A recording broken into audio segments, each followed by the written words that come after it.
E como sempre na nossa jornada teórica que a gente está tendo aqui, a gente vai introduzir um conceito e a partir desse conceito a gente vai generalizar para conseguir manipular objetos levemente diferentes.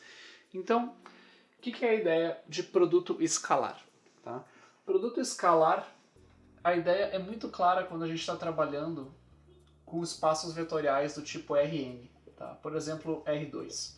Tá? Vamos considerar, por exemplo, dois vetores, que eu vou chamar de, por exemplo, x1, y1, e o outro vetor x2, y2. Tá? O que é o produto escalar dos dois? Por definição, o produto escalar é o seguinte, tá?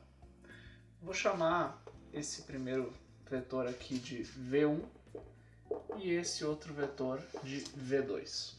Então, v1, produto escalar com v2, que a gente também denota, tá, por v1, v2, com essas notações no lado ali.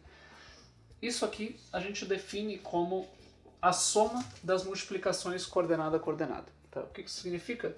Eu pego a primeira coordenada, multiplico pela primeira coordenada do outro, então é x1, x2 mais y1, y2. Ok, faz sentido. Ok, é uma definição, a gente pode definir o que a gente quiser, mas será que isso aqui é útil? Né?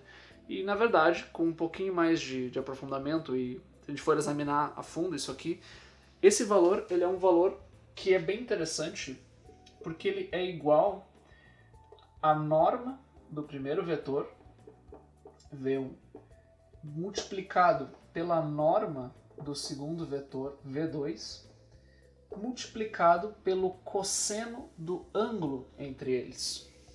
Isso é bem interessante, porque, olhem só, se a gente tem aqui o vetor v1 e o vetor v2, o que acontece aqui? Entre eles a gente tem um ângulo, θ.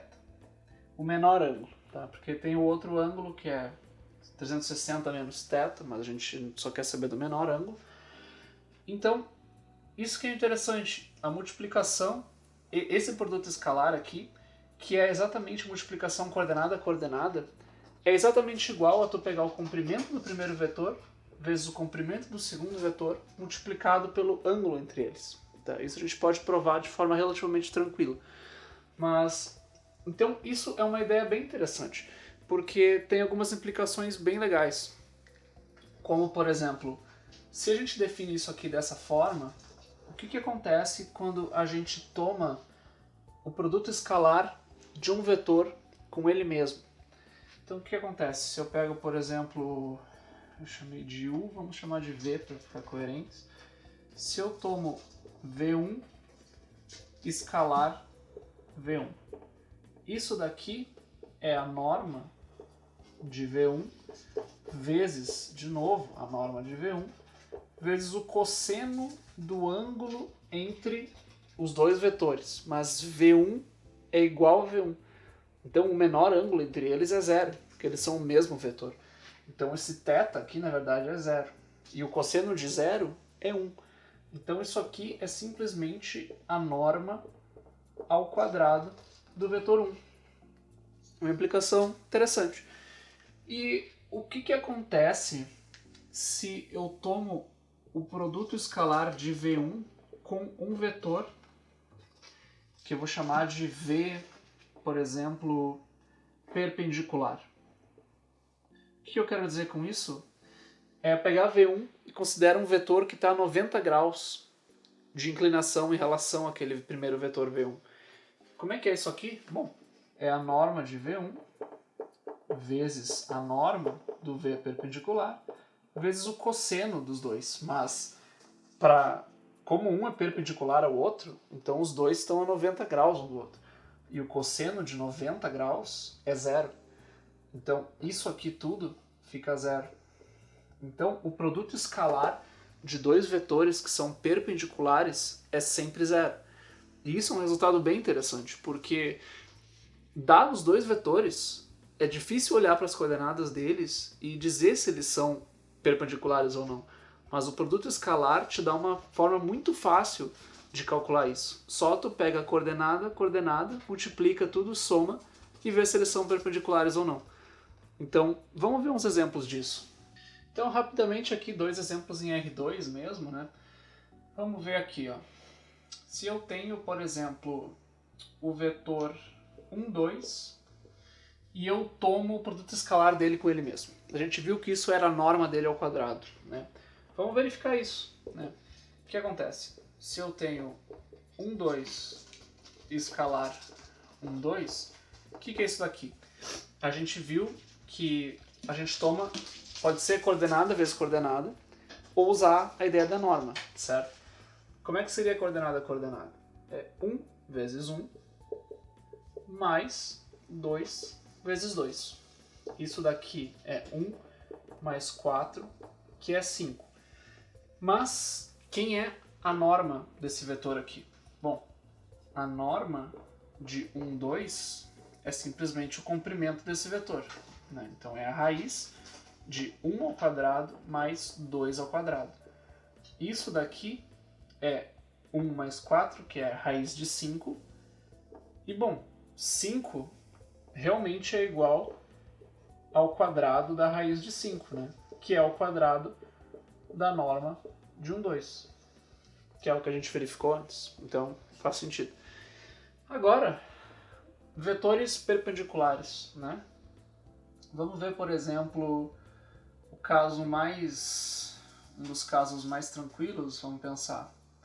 Não, vamos fazer menos trivial. Vamos pegar 1 na direção x, 1 na direção y e 1 na direção x de novo, só que menos 1 na direção y. Então isso aqui ficaria o quê, né? Se a gente tem 1 em x, 1 em y, a gente tem esse vetor aqui. E se a gente tem 1 em x e menos 1 em y, a gente vai ter esse vetor daqui, tá? Será que eles são perpendiculares? Não sei. A gente pode calcular o produto interno ou o produto escalar para verificar, né? Então, quem é o produto escalar desses dois aqui?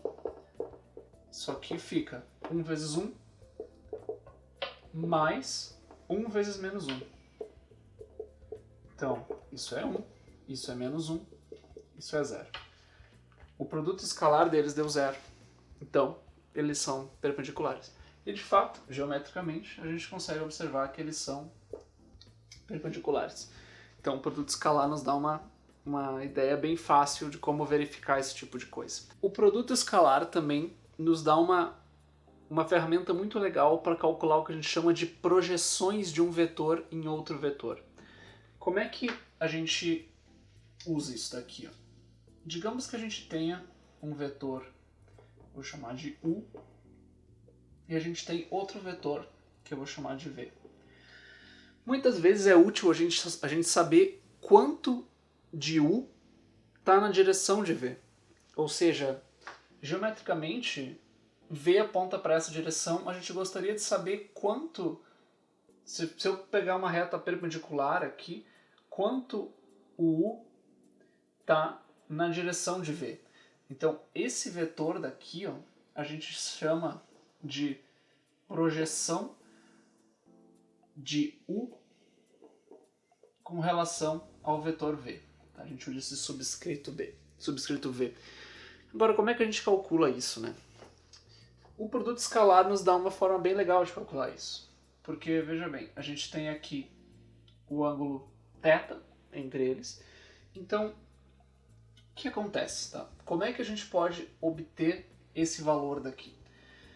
Bom, a gente observa daqui que o comprimento disso aqui está relacionado diretamente com esses comprimentos daqui. Ou seja, se a gente olhar aquele triângulo ali, ó, a gente tem um triângulo cujo segmento de cima é a norma de U, ou seja, o comprimento desse vetor U, e a gente tem aqui embaixo, tá,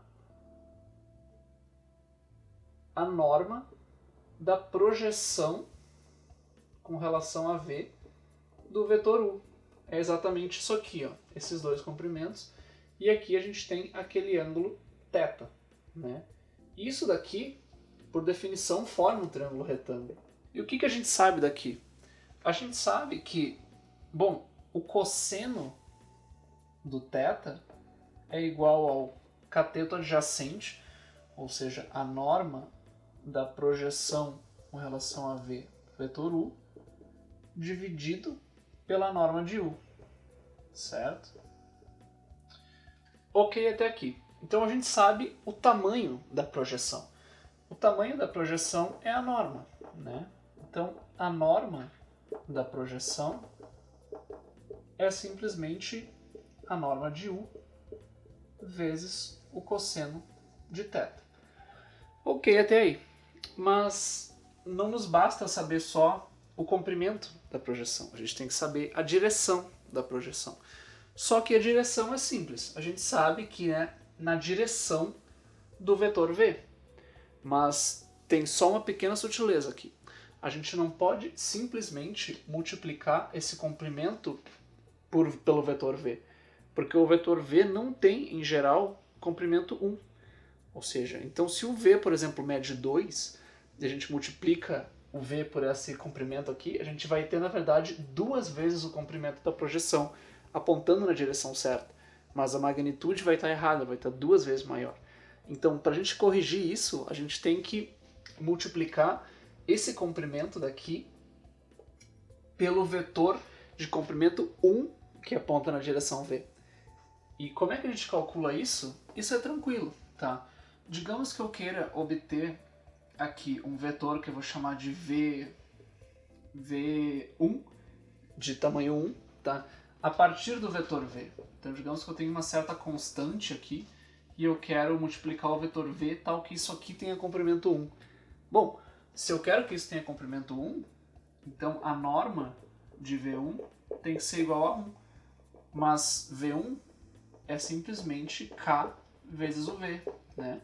Pela propriedade de homogeneidade, a gente sabe que isso é o valor absoluto de K e vezes a norma de V. Se a gente assumir que o K é sempre positivo, então o valor absoluto de K é simplesmente igual ao próprio K, né? Então, quem é o K no fim das contas? O K é igual a 1 sobre a norma do vetor. Então, o que isso implica no fim das contas? Que para a gente obter um vetor unitário na direção do vetor V, a gente só pega o V e divide pela norma dele. Daí a gente vai ter um vetor que aponta na direção de V, mas tem comprimento 1, que é isso que a gente quer. Então, esse vetor aqui, como é que ele vai ser escrito? A projeção de V na direção... A projeção de U na direção de V vai ser igual à norma desse vetor, ok? Vezes o vetor unitário na direção V, que não é V. A gente acabou de notar que o vetor unitário nessa direção é V dividido pela norma de V. E isso aqui é o mais importante. Então, essa daqui é a expressão da projeção. Mas, bem, como é que a gente expande isso aqui melhor, né? Isso daqui é norma de U, cosseno θ vezes o vetor V, dividido pela norma de V. Mas, ok, isso aqui não está numa forma muito simples, mas olha só que interessante se a gente multiplicar em cima e embaixo pela norma de V. Claro, isso aqui supõe, né, que o V não é o vetor nulo, né, porque não faz sentido se preocupar qual é a projeção de um vetor no vetor nulo, que é sempre zero, então não faz sentido. Então, olha só, se a gente assume que a gente tem um vetor que não é zero, né, a gente pode multiplicar em cima e embaixo pela norma, isso não muda nada, mas a nossa expressão vai ficar a seguinte: norma de U vezes a norma de V vezes o cosseno do ângulo entre eles, vezes o vetor V, dividido pelo quadrado da norma de V. Mas olha que interessante, norma de U vezes norma de V vezes o cosseno entre eles. Isso é o produto escalar de U e V. Então isso daqui é o produto escalar de U com V. E a norma ao quadrado de V, isso é simplesmente o produto escalar de V com ele próprio. Então, isso daqui vezes V. Qual é a nossa conclusão? A gente conclui, então, que a projeção na direção de V do vetor U é dada pelo produto escalar de U com V dividido pelo produto escalar de V com V multiplicado pelo vetor V. Isso aqui é um resultado bem legal, porque a gente consegue escrever isso de forma bem concisa e de forma que é bem ilustrativa, porque, olha só, se é a projeção na direção V, então obviamente o V tem que aparecer em algum lugar aqui. O V aparece sozinho nessa parte daqui. Só que o que a gente tem é na direção de V, então, bom, toma o produto escalar de V com ele próprio, e a gente quer saber quanto do U está para o V, então toma o produto escalar de U com V. E é isso aí. Essa é a projeção de U em relação ao vetor V. Isso nos dá uma fórmula bem interessante e, na verdade, vai ser o bloco base do que a gente vai usar para calcular as séries de Fourier generalizadas que a gente vai fazer logo em seguida. E tem um ponto também que é interessante, que é o seguinte, né? Se por acaso acontece do V já ser um vetor unitário, então essa expressão fica ainda mais bonitinha, porque U escalar V vai ficar ok do mesmo jeito, mas V escalar V vai ser a norma de V ao quadrado, que é 1 ao quadrado, então isso aqui vai ser simplesmente 1. Então o que acontece? Isso aqui, claro, se a norma de V é igual a 1, tá? Então a projeção vai ser simplesmente UV multiplicado por V. Então, nesse sentido, o produto escalar, ele sempre, de alguma forma ou outra, nos dá quanto de um vetor eu tenho na direção do outro, tá? Isso é uma coisa bem interessante, porque a gente vai usar isso para fazer a decomposição de vetores nos outros vetores da base do espaço vetorial que a gente está tratando. Então a gente vai ver quanto de um vetor tem em um dos vetores da base, no outro, no outro, no outro, no outro, e vai somar todas essas contribuições de forma que a gente obtenha no fim o vetor original que a gente queria, só tomando essas projeções, certo? Então, o último detalhe importante para a gente ver é como a gente consegue definir a noção de ângulo começando pelo produto escalar e não o contrário, como a gente está fazendo agora. Vamos ver como é que isso acontece. A gente viu então que se a gente toma dois vetores, o U1 e o U2, por exemplo, e calcula o produto escalar, isso aqui é exatamente a norma de U1 vezes a norma de U2 vezes o cosseno do ângulo entre eles. Mas a gente pode definir o produto escalar sempre de uma outra forma que não necessariamente dependa dessa daqui. Tá? Então a gente assume que a gente consegue definir isso que não, de forma a não depender disso, e a norma a gente também consegue definir de outra forma. Então o que acontece? A gente pode escrever o cosseno de θ como sendo o produto escalar de U1 com U2 dividido pela norma de U1 vezes a norma de U2 e, invertendo essa função aqui, a gente consegue dizer que o ângulo entre dois vetores é o arco cosseno, ou seja, o contrário do cosseno, dessa expressão aqui, U1, U2, sobre a norma de U1 multiplicado pela norma de U2. Então, essa ideia daqui nos permite falar sobre ângulo, dado que a gente já sabe como falar sobre produtos escalares e norma. Tá? Isso é interessante, é uma maneira diferente de definir essa ideia e a gente consegue partir de uma maneira diferente. Tá? Então, a última parte só é sobre aquela questão de projeção que eu comentei, mas talvez seja mais interessante fazer um exemplo, que é o seguinte, tá? Vamos supor que o U1 e o U2 sejam ortogonais, tá? O que isso quer dizer? Quer dizer que os dois são 90 graus em relação ao outro, tá? Então o que isso quer dizer? Em última análise, né, a gente viu que o produto escalar dos dois é zero. Então o que acontece, tá? Faz sentido, então, nesses casos, como nenhum deles tem uma contribuição na direção do outro, a gente consegue pegar, por exemplo, supondo que eles são uma base, tá? A gente consegue escrever qualquer outro vetor V com eles, a gente consegue sempre pegar qualquer outro vetor V e escrever isso daqui como sendo a projeção do V na direção U1 mais a projeção de V na direção U2.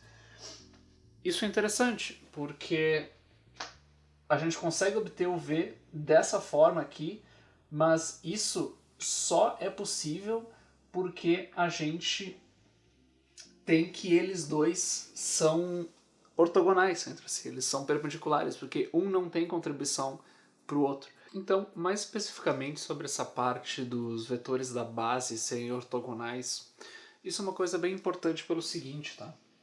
Imaginem que a gente tem uma base formada pelos vetores, por exemplo, W1 até Wn, tá? Vamos dizer... Ok. Então, por definição de base, a gente sabe que qualquer vetor V do espaço completo pode ser escrito como uma combinação linear desses vetores da base. O que o produto escalar nos dá de útil aqui? O produto escalar se comporta muito como um produto usual, tá? Em particular, ele se comporta bem com a questão de distributividade. A gente não provou isso, mas isso pode ser facilmente verificado, tá? Então, por que isso aqui é útil, tá? Vamos supor, tá, que todos esses vetores daqui são ortogonais. O que isso significa? Que eles estão 90 graus de inclinação em relação uns aos outros, tá?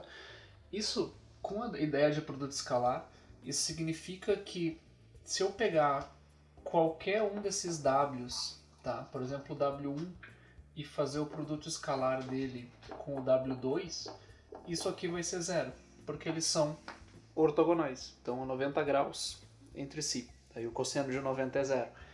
Então, mais geralmente, né, para WI e WJ, isso daqui vai ser zero se o I for diferente de J. Tá? Se eles forem iguais, vai ser o quadrado da norma. Né? Mas então, por que isso aqui é útil?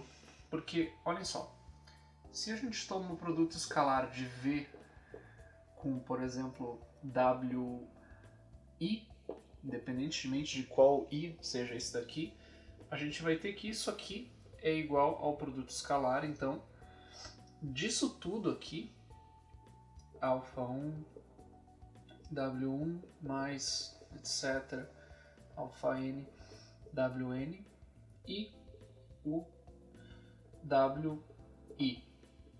Só que, como eu falei, isso aqui se comporta como um produto usual. Então, em particular, isso aqui vale a gente somar, a gente toma o produto escalar dessa parcela, soma com dessa, então ele se comporta como uma multiplicação normal.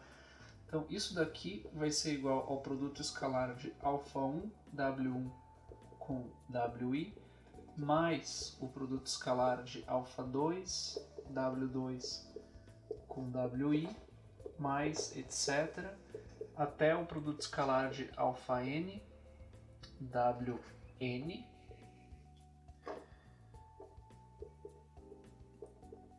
com WI, e é isso daqui. Só que o produto escalar também é interessante porque ele se comporta de forma que a gente consegue fatorar esses escalares, certo? Então, isso daqui vai ser o quê?